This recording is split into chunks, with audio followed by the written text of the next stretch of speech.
you have a congressman who's the vice chair of the Education and Workforce Committee. And that's a committee that I really wanted to serve on, you know, my experience in special ed, my experience in higher education. I knew that even in a tough Republican majority, we could work to make progress, because I had seen it happen in this Washington. With Jeff Foley, who was my ranking member on the higher ed committee, we didn't always agree, but we would sit down every week and speak respectfully about the bills that were coming before us in committee, learn from each other's perspective to see if we could change anything, figure out how we could make sure that we were setting forth an agenda that served both the east side of the state and the west side of the state. But in the other Washington right now, there is no incentive for Republicans to work with Democrats. In fact, there are disincentives. This president, Elon Musk, they make phone calls to any Republican members who are not standing up for the party line, who are not, you know, stroking the ego of this president, and use their influence to ensure that they don't break away. And so I have some sympathy for Republicans that don't feel like they can stand up, but I want us, I think we all are gonna have to think about, what did we do when we were in a constitutional crisis? What did we do when they came for special education funding, when they came for healthcare access for kids with disabilities, when they came for rural healthcare in rural communities, when they came for our family budgets in order to give tax breaks to billionaires who don't need more? And what did we do when an executive overreached their constitutional authority so much that they started arresting judges that disagreed with them and flaunting orders and dragging us into a constitutional crisis? I was in the state legislature when we had one-party control. We had a Democratic governor, we had, like we have right now, Democratic majorities in the House and the Senate. But during my time in the legislature, we sued the governor a couple times. You know, when, regardless of whether or not I disagree with Governor Inslee's policy priorities, when we as a legislature saw that he overstepped his constitutional authority, it was our constitutional obligation to sue him. That's the Constitution at work.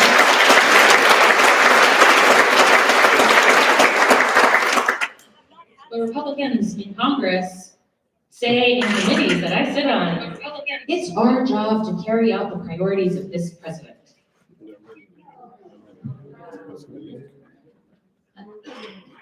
Might be a while since they've seen Schoolhouse Rock, maybe because they're trying to defund PBS. But that's the framework of our democracy. 3 separate co-equal branches of government that act as checks and balances to ensure that we protect this great experiment that is the American democracy. It's not perfect. Government isn't perfect. I mean, I know as someone who has been in public office for a few years and as the daughter of a longtime civil servant, a ship fitter at the shipyard in Naval Base Kitsap, that there are ways that we could make government more efficient. But I think that the best way to find those efficiencies is to talk to the people doing the work.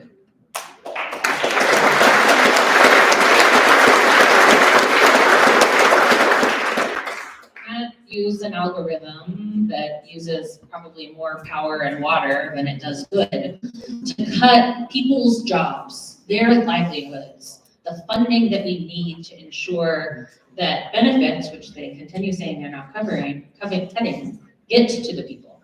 Because we don't just snap our fingers and get Social Security checks to people, veterans benefits to people.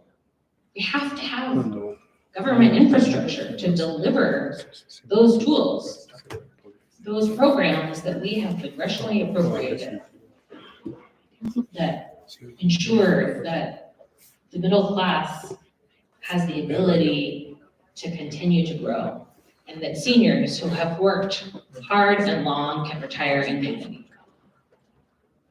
Our neighbors deserve us to stand up for the Constitution. Republicans like to wave it around, use it as a prop, care about maybe one amendment. But when it comes to standing up for the Constitution, it requires us to practice it every day, to see what is happening and to call it out, and then to find ways to organize, to push back and protect it. I have been saying a lot lately that never in the history of government has the government saved us from the government, and that's a lot of saying government, but what I mean is that, you know, folks are angry. At my first town hall, people were stirred up. They said, why aren't you getting arrested? You know, why aren't you doing more direct action? And I do agree that we have to be creative. We have to think about what tools we can use to put pressure on this administration to ensure that folks know what's happening. But we also are not going to be able to do it alone. We need each and every one of you to think about how we can link arms and use our power and our voices to think about who else isn't in this movement yet, who is a kindergarten classmate or a former coworker who lives in another, rural district in another red state, who isn't calling their member of Congress to. How do we ensure that people who are disengaged, who feel like there is no hope in the government, know that government includes them too? That the Constitution says we the people, and it means that all of us have to participate in this democracy.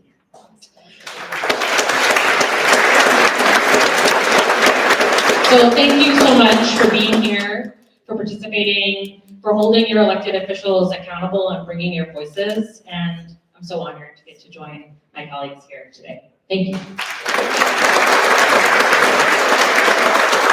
Thank you, Congresswoman. So grateful that you're here. Thank you.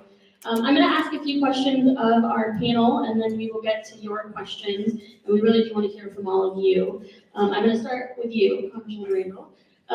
So what did you make of Trump's tariff announcement and the impact on sort of cratering the stock market, and what will its impact be on Washingtonians? Yeah, Washington, how many of you know which is the most trade-dependent state in the country?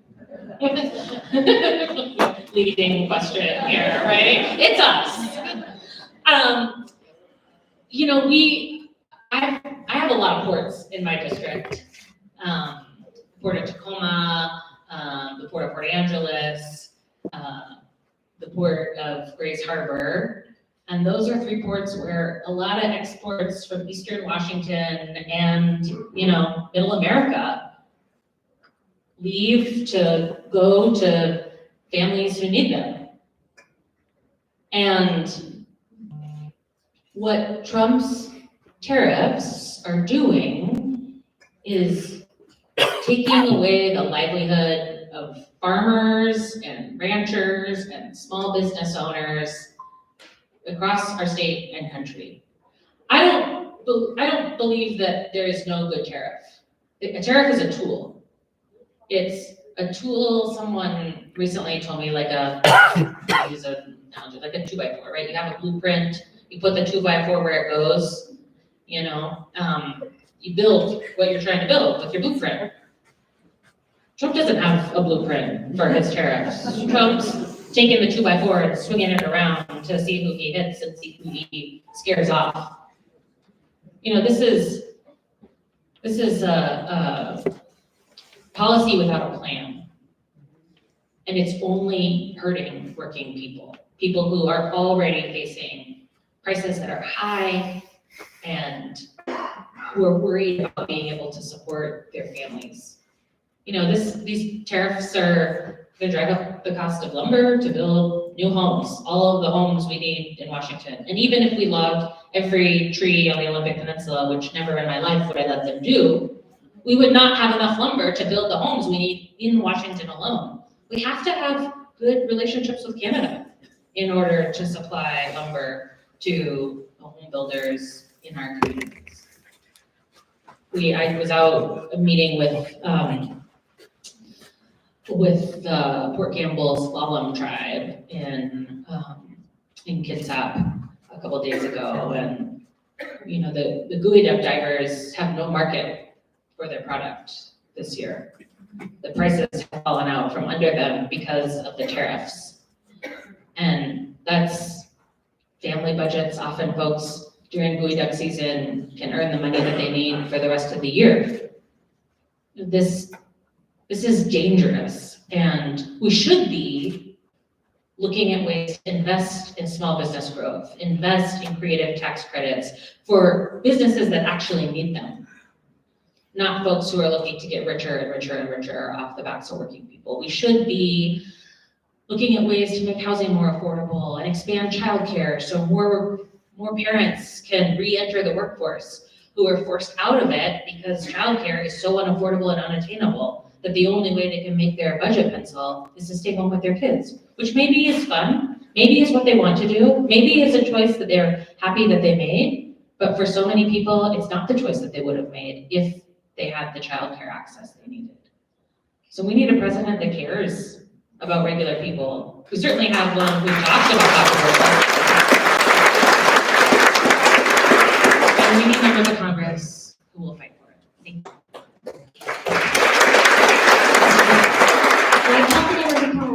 Given the unlawful federal funding freeze and the Trump administration's refusal to comply with court orders unlocking federal funds, what are on-the-ground impacts that you are seeing here? Well, first, I just have to say, is this not a breath of fresh air to have in Spokane? It is very exciting. We're very thankful to have you here. I think oftentimes in Spokane, we feel like we are dominated by this conservative narrative, and people don't reflect our values. And it's great for someone at the federal level who is there fighting the fight every day to hear from you directly, to know that you are fighting on behalf of our values. So thank you for that. And thank you all for being here too. And I know I've seen a lot of you out every week or multiple times a week fighting the fight here locally. And I think that's really important because it is making a difference in raising the awareness in what's happening on the ground. And I had to print out a paper because I can speak to specifically what's happening at the city. It's too many things to remember, the federal impacts. But at the city specifically, and only the city alone, we're looking at over $62 million of lost funding. And that impacts police, our equipment, our firearms, body cameras, policy and implementation. Impacts courts, drug and community court expansion and DUI court. Impacts fire, wildfire defenses, smoke alarm installation, mental health employees, and trauma training. Emergency management, it's impacting our wildfire smoke preparedness. And human services, a lot of our funding for homelessness comes from the federal government and is passed through. And that's all potentially at jeopardy here too. Economic development, parks, our tree equity program has been frozen, and we had a planting last year through Expo 74, 50th anniversary celebration. We planted a lot of street trees last year, but that's all paused right now. We're looking at impacts to local libraries and over $25 million to water and sewer infrastructure in Spokane.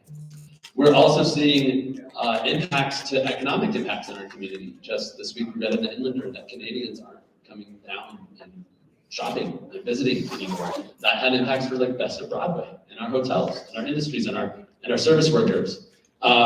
We're just seeing fewer immigrants going out and shopping because they're out of fear. And so that brings to a large impacts of people in our community who are just afraid and uncertain of the future. And at Spokane City Council, and with the support of our mayor, we've been very proud to support community-driven interventions and policies that are just reaffirming law, essentially.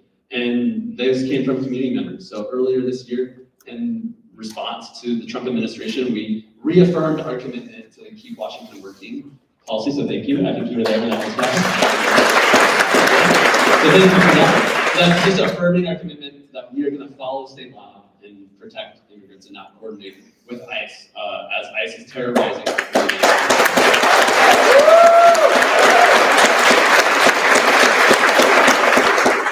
This coming Monday, we're going to be passing an ordinance, or we're considering an ordinance. You all should show up and support it. But it's an LGBTQ protections ordinance. And so this is an ordinance that affirms what we've been doing, but affirms city employees' right to gender-affirming care and the healthcare of their choice. And it creates protections because LGBTQ folks just want to feel safe in our community, and they deserve to be safe. And so we created a liaison with the police department so that they can have that connection to our community. And really, we're hearing these things from our immigrant community, our LGBTQ community, and more. We also passed a resolution affirming our support and need for Medicaid, which is Apple Health in Washington State. And that would have horrible consequences from our schools to our homeless community and services to just the average folks on the street. I was proud to work with Director Slagle on expanding school-based healthcare for our students, and that's largely funded by Medicaid. So that is 3 new health clinics in our high schools. It expands it so kids don't have to miss a lot of class time, or in fact, not get any class or any healthcare services because they don't have a way to get to the doctor during the day. So they're able to get that service, go right back to class, which helps overcome the achievement gap and gets us on track for better outcomes. There's just so many impacts here that locally, and we're hearing that from all of you, from all of our communities. I forgot to almost mention, we all drove by the bridge to nowhere right now. And so that is potentially looking at delays because of federal funding with division, bus rapid transit, and funding for our infrastructure projects. These are all looking at delays over the time because of all these impacts from the Trump administration. So it's exciting to hear that we do have people that are championing our causes, and we hear from you all on the grassroots every day. And that's important because we need to keep reminding folks that these are not just things that we see on TV, but this is impacting our lives here every single day.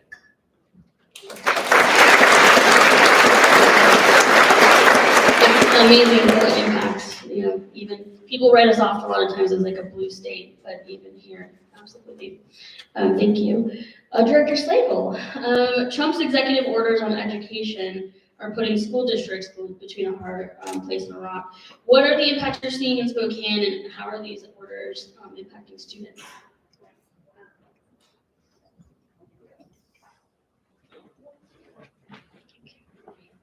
It's been a minute since I've had to use the microphone.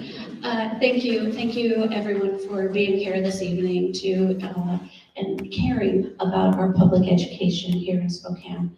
My name is Jenny Slagle. I'm a member of the Yakima Nation and Northern Arapaho tribes. I was elected to Spokane School Board in 2019. So for the last 6 years, our current school board has been working to put a multitude of programs and priorities in place regarding equity. So these,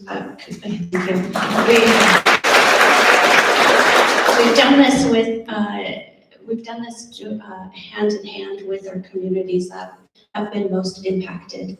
And so we're very proud of the process that we took in doing and implemented these programs and policies, which include the 2020 equity resolution, the 2021 equity policy, and these executive orders put those at risk. They are directly attacking that set of work that we are doing. The equity, what it means to Spokane Public Schools is ensuring that our students have a place where they can feel safe and supported. And to think that that is what people oppose and what this administration wants to do away with is just not okay with us. So we will continue to work really hard with our communities and push forward with this work. The impact that this could have on our school district it could impact directly 35 schools across our district. This Title I funding supports programs that are, feeding our children. They are caring for our students. They are paying educators to make sure that our students are well supported and across, their well-being, which includes health and mental health, physical health, as Councilmember Spokane talked about with the school-based health clinics. if we don't have this the Title I funding, we're gonna have to rely on our general fund. And while our school board has taken very deliberate steps in how we budget and how we are careful in considering the type of budget that we put forward and making sure that it balances every year, this could have deep impacts across not just our Title I programs, but into many other types of programs that the district does. Thank you. Thank you. Now, Nita, you are a U.S.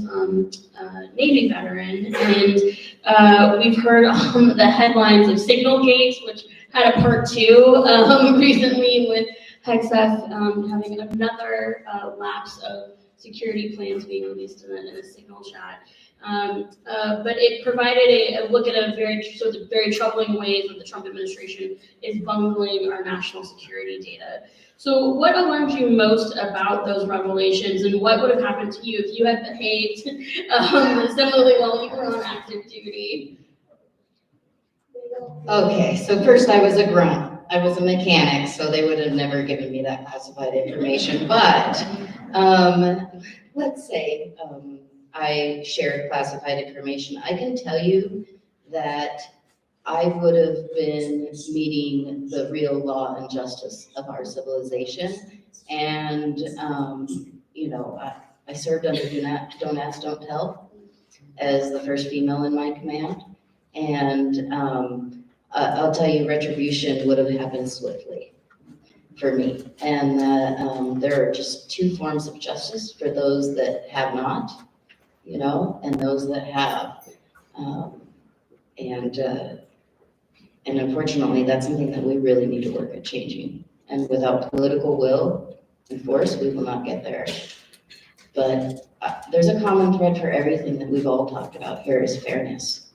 Where is the fairness? Equity is about fairness, realizing that some of us don't have the same advantage. That the American dream is not available to everybody in our communities that needs to be. And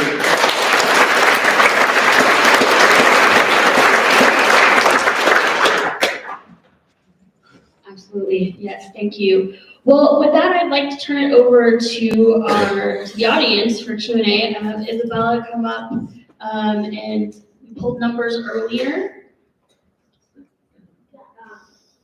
If you came down here earlier to meet me, you could just come on down, and we'll get those questions started.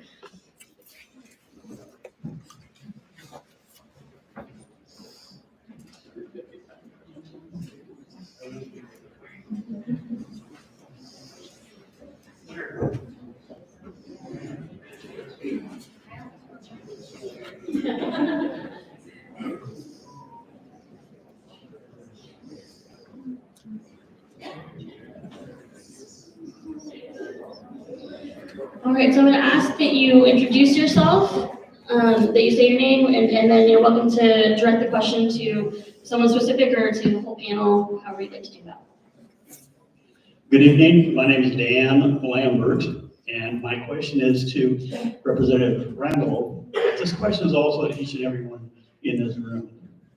I've been asking this question for a few years now. It's very relevant today, as it's always been. But this last presidential election, we had almost 90 million people who did not vote. And that's a very, very sad number. And what I'm going to be asking yourself here, each of you to think about, is what you can do to help countermand the effects and, in fact, voter apathy.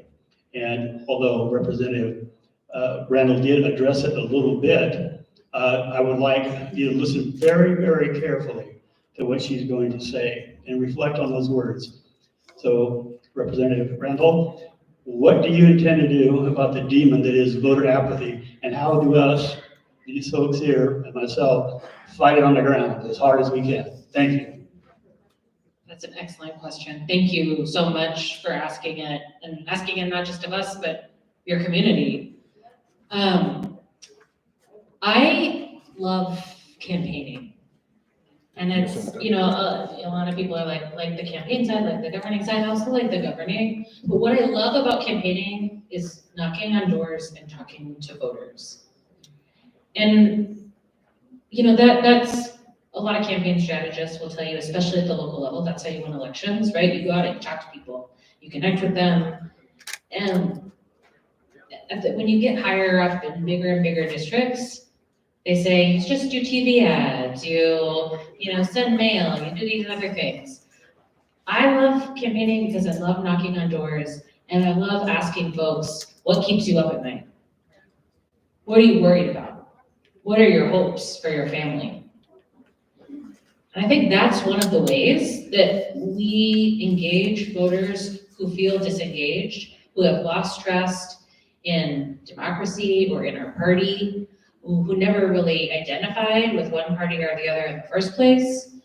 We have to show up and build real human connections with each other and listen to learn, not to wait to say the thing that we were planning to say to convince them that we know the answer, right? We have to have real conversations.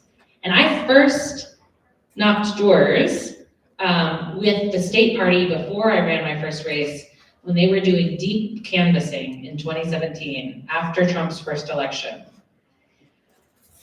And we had good training, went out and we asked tough questions of people, and we really listened, really engaged. And there are other tools to do, in addition to deep canvassing, like relational organizing. Who do you know? Who's in your life that's not a voter? When I first ran, my brother, who's a couple years younger than me, had maybe voted in one election. He was living with me at the time, so I put my ballot on the fridge with a magnet so that he could use it as a guide if he wanted. But he also asked me a lot of questions. I was pretty close to a given that he was gonna vote for me, his sister, to be the state senator. But my brother is, was at the time like a late 20s Latino man with no college degree who worked in minimum wage jobs most of the time. Some he'd gotten involved trained as an EMT and was a union EMT for a while, but was at the time working at REI. So, the kind of person that on paper could very easily be a Republican, right? He listens to Joe Rogan, he does karate, he likes to be out in the woods without anybody around him, and he owns guns. But he didn't feel like any politicians cared about what he thought. Even thought about people like him. And he knew I cared about him and people like him, because I'm his sister and let him live in my house. But we had real conversations about what his friends from high school were thinking and talking about, what folks that he knew in our community who I didn't have as close relationships were worried about. And I think we have to be able to engage with folks who don't check all our boxes, right? Of all the every single one democratic value that, we stand for, who maybe don't spend a lot of time thinking about politics or who they're voting for. We have to have conversations with each other. We have to stand true on our values. I'm not advocating that we compromise our core values, that we throw in LGBTQ rights or immigrant rights or give away universal health care or stand down on environmental protections or labor protections. I'm saying we have to show up and ask questions and listen and see each other as a human that's worthy as respect, not as someone that doesn't agree with everything we say.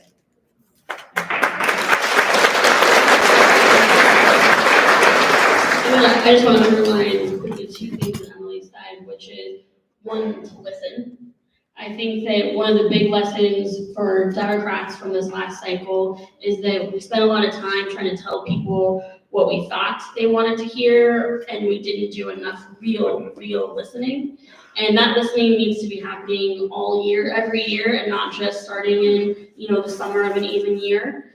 And then number two is relational organizing. All of the data says that the best way to encourage people to vote is to talk about why you vote.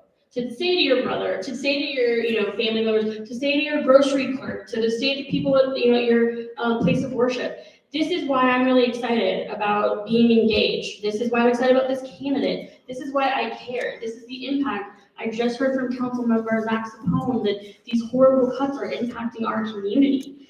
We have to engage, and we have to be willing to have some of these tough conversations with folks who maybe, even within our own family, who don't agree with us, but talk about why this matters.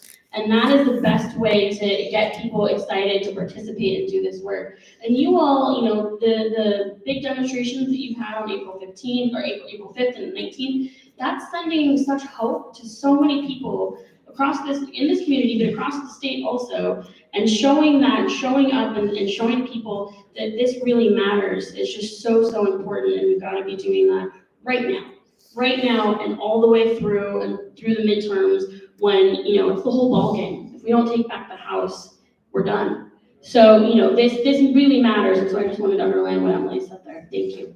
My name is with the Brotherhood of Locomotive Engineers and Trainmen. Just wanted to say thanks to Congressman Randall for all the help with safety legislation over the years and just support of labor in general. My question is, I'm here with my daughter. She's 13. She actually wanted to come here, so I guess I'm doing something right. I want to get back to actually teaching civics in schools so that when they do graduate high school, they go to college, they understand the importance of actually being involved in the political process and knowing that when we elect leaders, that we elect them, they work for us, that they're there to represent us, not their party. Thanks.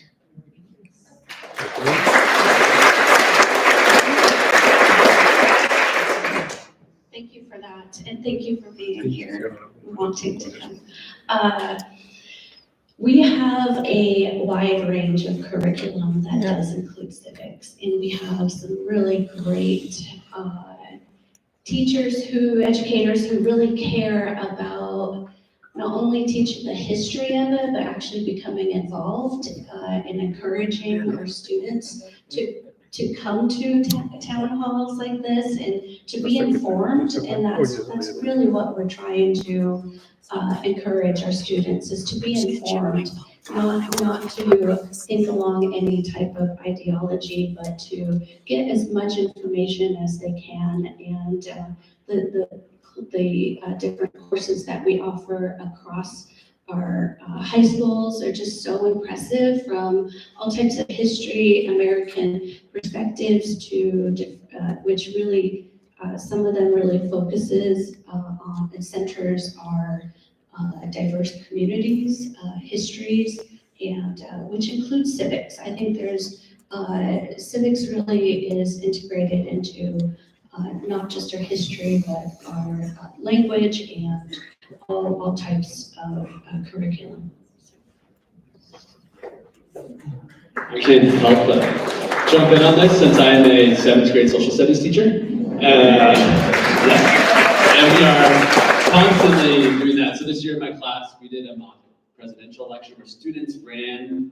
We did a primary system, so they learned the difference between a caucus and a primary. We did a mock constitutional, or non-constitutional, a convention, presidential convention, and they were out in the gym making signs, pretending to be the Rocky Party, the Cascade Party. We had a mock debate. There was a lot of work that we're doing. Then we did a mock Congress after that, where they each wrote their own bill, and they were debating it. And because they had a council member as their teacher, they had the unique opportunity of going to City Hall and debating it in City Hall, which is really awesome. But if you know other teachers who want to do that, I am happy to arrange them to come to City Hall. It is not just because they're my students. This is our City Hall, and we love to have people in there and doing it. We have student groups that come in all the time. And so it is embedded in the curriculum. We do state government, and local government, and federal government too, more in the 8th grade. But there's lots of civics and lots of opportunities for students to learn and become very active in that process.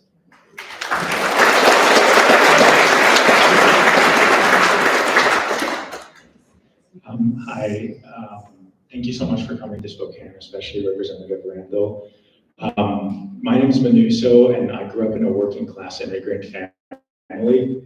And, you know, my whole wife's family is in Tacoma, and my brother-in-law just got fired by Trump. He works at the Consumer Financial Protection Bureau. Yeah, it's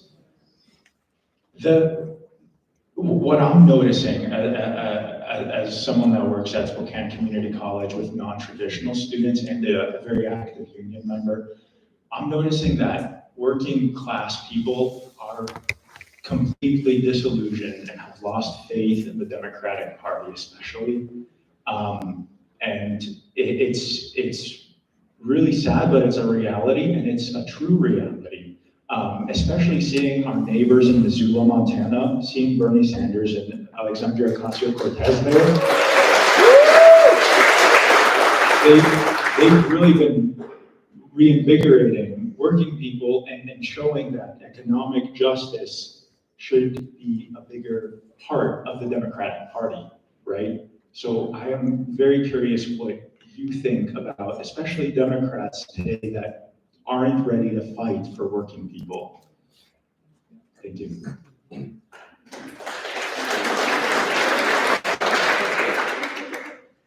I want to make sure we hear a little bit from Chesty after this about sort of party platform organizing, what the party thinks about engaging working people. But, you know, as someone who came from a working family and who frankly could barely get an apartment in DC after I got elected, I had to get a letter from the House administration to say that they promised I was going to get paid at the end of January, and this was the amount, because when the apartment company looked at my bank account, they were like, you cannot afford this apartment, and they rejected me. It was true for Alex Ocasio-Cortez, it was true for Maxwell Frost, it's true for so many new members of Congress that come from communities where we don't have generational wealth and access to power and money.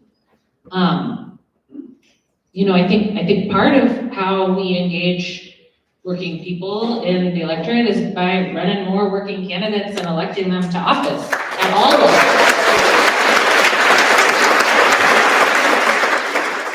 You know, there are some great labor candidate trainings that you can attend if you are interested as a union member in running for office. You know, I know a lot of incredible leaders who started as Head Start parent advocates, who received Head Start benefits and then learned to advocate for that funding and then ran for office themselves.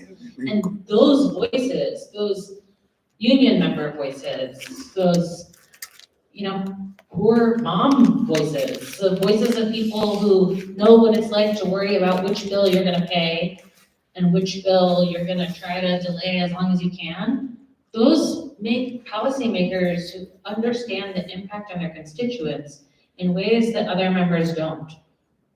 You know, I think many of us probably saw the clip of the new director of the Social Security Administration talking about how folks can just afford to wait till their next Social Security paycheck. I don't know very many Social Security recipients who can do that. And my grandparents certainly couldn't have. But, you know, when they added their Social Security to their union pension, they were able to have a dignified retirement where they could pay their bills and they could, you know, continue living in the house that they bought in 1967, right? They didn't want to leave until they died. That's the dream that working people want, right? We want to be able to work for our living, to buy, you know, maybe be the first in our family to buy a home, and to not keep upgrading to a fancier and fancier home, but to do improvements on it. Maybe we, you know, remodel the kitchen, we make it work for us, we add a ramp when, you know, someone is aging and needs it. But we live, you know, the kind of wholesome life that we dream of. But when we have only people in power who are used to talking to other people with power, and they worry that any power for someone else, any attention on someone else is taking away their power, then would never change. And, you know, I certainly have lots of colleagues that have access to a lot of wealth that are really good Democrats who are doing a good job for their constituents. And not everybody who, you know, makes it big in business or who, you know, inherited money from their family is a bad policymaker. I just think we need elected officials who are representative of the entire expanse of the American people. Look at all of it.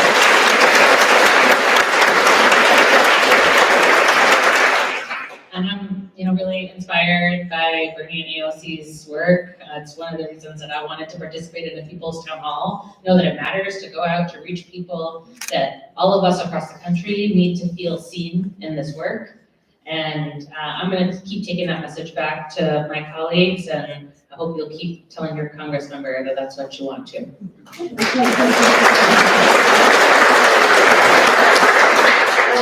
You know, look, I come to this, I'm the youngest chair for the Washington State Democrats ever. I'm a first woman of color.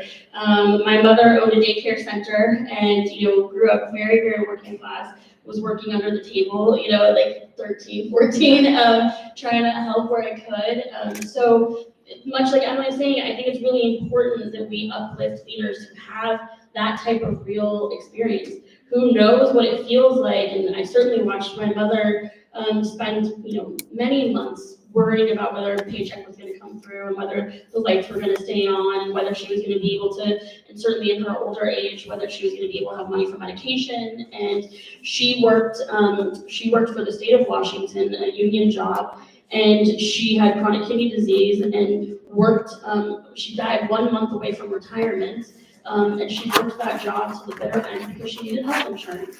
And there isn't a day that goes by that I don't think about the fact that if we had universal health care that was decoupled from employment, that my mother would still be alive. And so we need Medicare for all, universal health care, we need these things.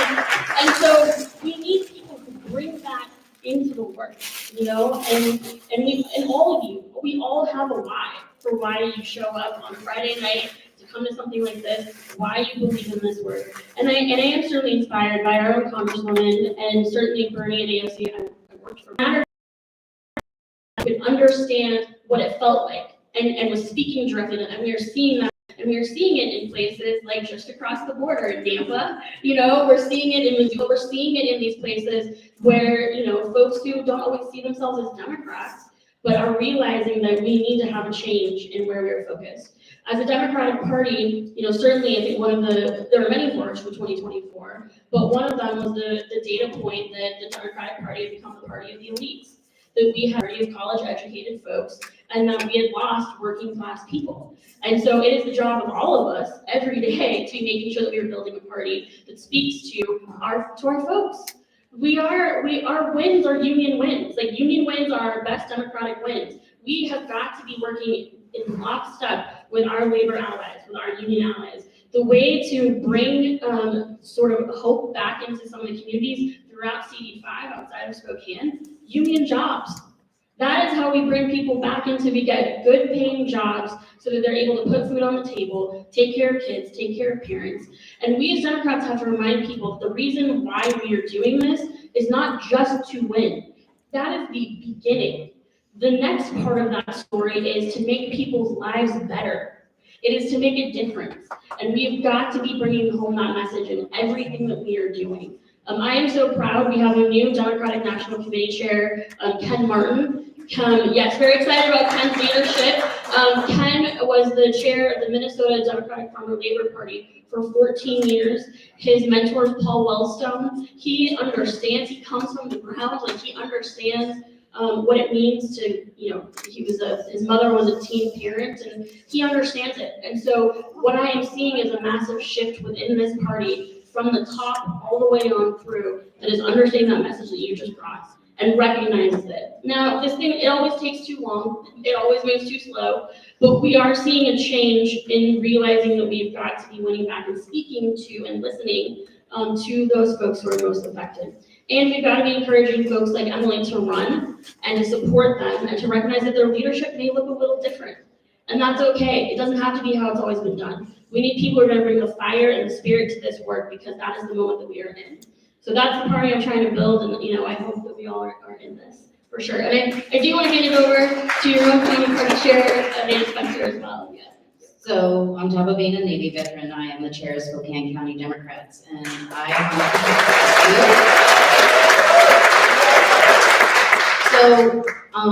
I'm the chair, but I make a lot less than the median income or the average income in Spokane County. And one thing that we do as a county party is we support people without the massive financial backing, without the special interest connections to run for office. We help them phone bank, we have office space. We actually help support, train, and equip them to win their races. You don't have to be a perfect politician. You have to be able to show up to meetings on time, be able to read something and understand most of it, right? Is that pretty much it? And talk to people. Is that it? Sorry, Zach, not to minimize. Yeah, you got to say yes or no. Okay, so can you do that? Can you do that? Is there something that you are passionate about? Is waste, fraud, and abuse your thing?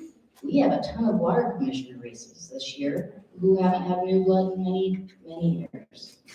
So your local Democratic Party is here to support you and also to help you support other people who are here to solve and make government usable, workable, and serve us. Because we are the government, we make it serve us. Filing week is in 2 weeks. So if you're interested in filing for office, please contact us.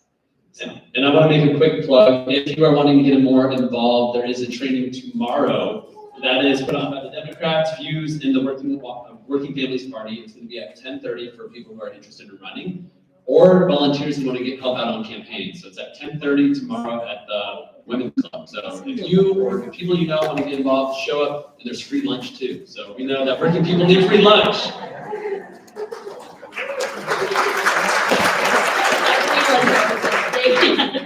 Next question. Hey, yeah, my name is Krista. I live right here in Spokane. And I've got a question about what our plan is for the 5-year horizon from now. Because right now we have a federal government that is flip-flopping with policy. We just saw the students from Wazoo who left the country find out after they'd already left that, oh, their visas are back. Earlier this year, FEMA funding was denied for the bomb cyclone in Washington. In the first Trump administration, it was denied for the fires in Malden. And so while we have this administration, what is the plan, or what can we do to have civic institutions that are strong and in place for 5 years from now when we have a new president and we're still here and want to have a strong and healthy place to live?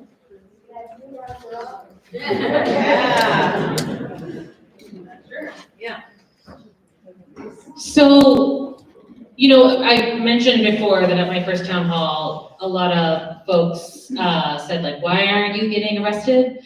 And we had people call our office too and ask my staff, like, why isn't Emily like calling out the National Guard or, name a law enforcement arm or the military? And that's not in my authority as a member of Congress. I don't have that power. But also, my staff would very carefully say, you say that the Trump administration is staging a coup. You do recognize that what you're asking is to stage a coup. And, I get the frustration and the motivation for that, and I'm not putting words in your mouth. I'm not saying that that's what you were asking us to do, but I don't believe in taking that action because I want there to be a democracy and a government for us to have fought for when we're done fighting. I want to ensure that we are protecting our institutions as carefully as possible. And so, that doesn't always mean the most extreme response. I do think, as I said before, we have to be creative, but, I believe in government. I believe in our democracy. I believe in even like a two-party system, right? I believe that we have better policy when we have folks who have varying opinions and approaches to how we should get things done. We have to be able to have reasonable debates with each other, about what the right path forward is, but there has to be debate. Otherwise, it is autocracy, right? And so the way that we protect our institutions is, by using some of the same old oversight tools I talked about, writing those oversight letters and creating a record, but also using the organizing tools and to use our messaging platforms to highlight what is happening. It's also making sure that we're building creative partnerships with state leaders and local leaders who can preserve some of the functions of government when the federal government is not only not acting, but pulling away funding. In addition to denying those emergency orders, this administration has halted BRIC funding, which is through FEMA, and it does all sorts of things for all sorts of communities. And in my district, a huge BRIC grant was going to go to the cities of Aberdeen and Hoquiam to build a levee so that a bunch of houses are outside of the floodplain so that people can renovate their houses without being forced to add another story underneath the first floor in order to keep their insurance. Because right now, that's what seniors who are aging in place are hearing, that if they renovate their house and add to the value a certain percentage, which for some homes that were bought, at a very low price, it doesn't require a lot of renovation, then they have to put it up a level in order to be able to keep homeowners in flood insurance, because that whole area is a floodplain. And this is it's good for businesses, it's good for homes, it's a smart investment. There's no way the city and the county can do it on their own, right? They can't leverage that kind of capital. But that's why the federal government exists, to help us with infrastructure that we can't do on our own. Your local city and county exists to help you with infrastructure that you can as individuals, build on our own. We can't build schools, we can't build roads, we can't, do these individual things even as neighbors banding together. So then we have another level of government. And I think participating in our local government at every level is part of the way that we protect these institutions right now. By writing to your members of Congress, by, as Congress members, showing people what's actually happening and holding this administration accountable using every procedural tool we have, but then making sure that we are working with colleagues at every local level. I think there's gonna have to be some mutual aid too. I think philanthropy is gonna have to get involved at picking up some of these pieces, but I don't know that we're gonna be able to replace FEMA over the next 4 years, but we better be ready to introduce legislation to reinstate some of the things that happened under this administration, this Congress, as on day one. Absolutely. Yes, thank you. And I do think, the Republicans have done a better job of that future planning. Much of what we are seeing right now, they've been working on for 40 years. And they have been placing people at, for running for judges, and they've put them, and, you heard Nita talk about running for water commissioner and things like that.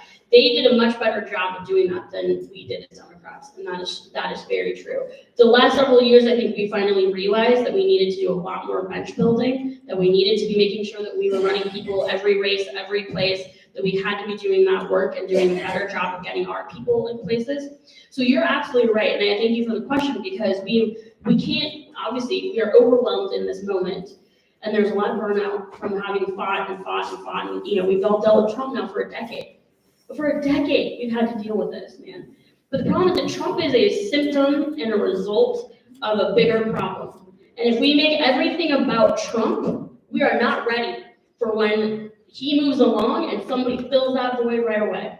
And there will be tens and hundreds of Trumps if we don't fight this right now, but make those plans just like you're talking about. New chair of the DNC, Ken Martin, has a 10-year plan that he is going to be rolling out over the next couple of months. I will be helping to make sure that we share all that information with all of you, and I'm hoping that Ken will come and do an event. He came here last year for the Foley dinner, and I'm hoping he will come to present that to all of you. But that's exactly what we all need to be doing, is thinking about beyond this year, which is very important. We need people to run this year. We need people to run next year, and we need to be building, obviously, to take back the White House in 2028. But we also have to be looking forward and investing in candidates that can come up and be in the long run with all of us, and thinking about placing the judges and things like that, and finding back on Project 2025, which has already been implemented like 60%, which is something that they've been working on for decades. So there's a lot of work to do, but I think that mindset is shifting, and seeing that shift happen in the national party, where we are starting to build out in that way. So thank you.